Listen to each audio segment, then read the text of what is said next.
Greetings, Diocese of Olympia, and all who may be watching. As we have navigated this strange and tumultuous year, I have found the seasons of our church year a comfort, providing a bit of normalcy, even in the abnormal ways we have had to celebrate them. It's hard to believe that we are so quickly approaching Lent, but it's just around the corner. As has been my custom for the last decade or more, I'm going to select a Lenten book. Only this year, as I've done in some years past, I'm going to actually offer two, mainly because I just could not decide. Before I tell you those, I want to say a bit about why I selected them.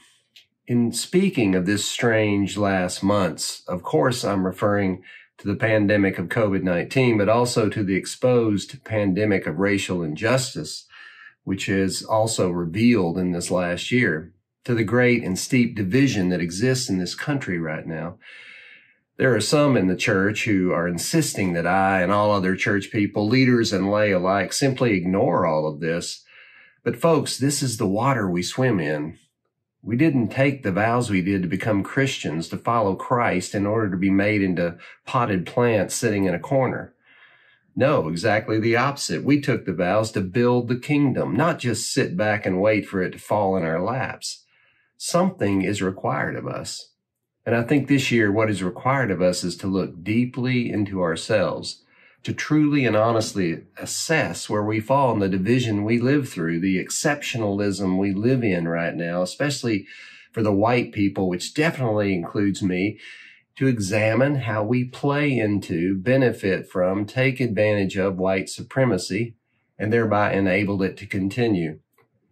For those who think the church and its leaders and I should not just stop talking about this, I just have to offer, I'm sure glad Jesus didn't. And I don't think we should either. If what I think you in this diocese are saying is true, that you want to change and you want to see change, that is going to have to start with some serious introspection on all of our individual parts. Lent is just the season set up for just that kind of investigation and interrogation of your soul around these issues.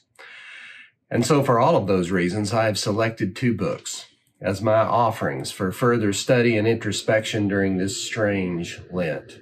The first is Roxanne Dunbar Ortiz's wonderful 2014 work, The Indigenous Peoples' History of the United States. I won't hold back. I think this book is vital for you to read this Lent because this book is the bold proclamation of the history that was left out, the gaps, an attempt to tell what a white supremacy mindset and white dominant history failed to tell. In other words, the predominant history taught here and now. This book is long, but I can tell you I poured through it because it is also interesting. There are several interviews with Dunbar Ortiz on YouTube, and searching under her name will produce them. This is available as a Kindle book and Audible. Checking the Seattle Public Library catalog as an example of what might be available from other sources, it is available as a book, as an ebook, and downloadable as an audiobook. That suggests to me that it is widely available in public libraries, so check yours if you can't buy this on your own.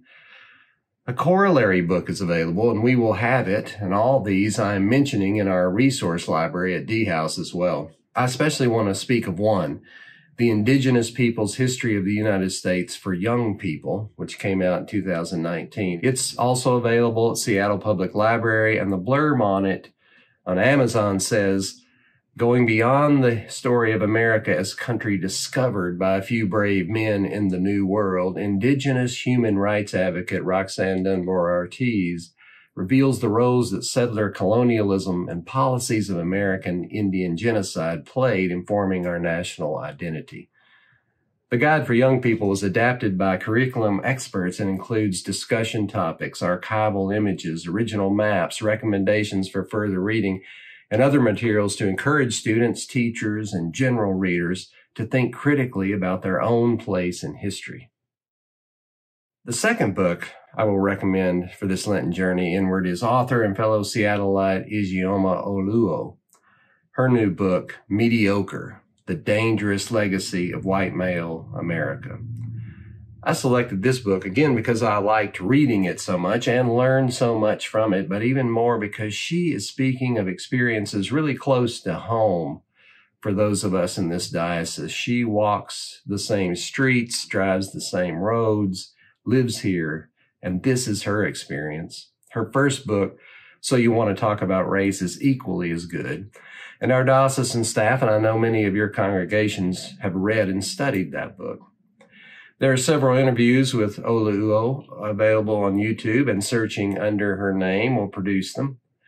Also, several interviews on her earlier book, So You Want to Talk About Race.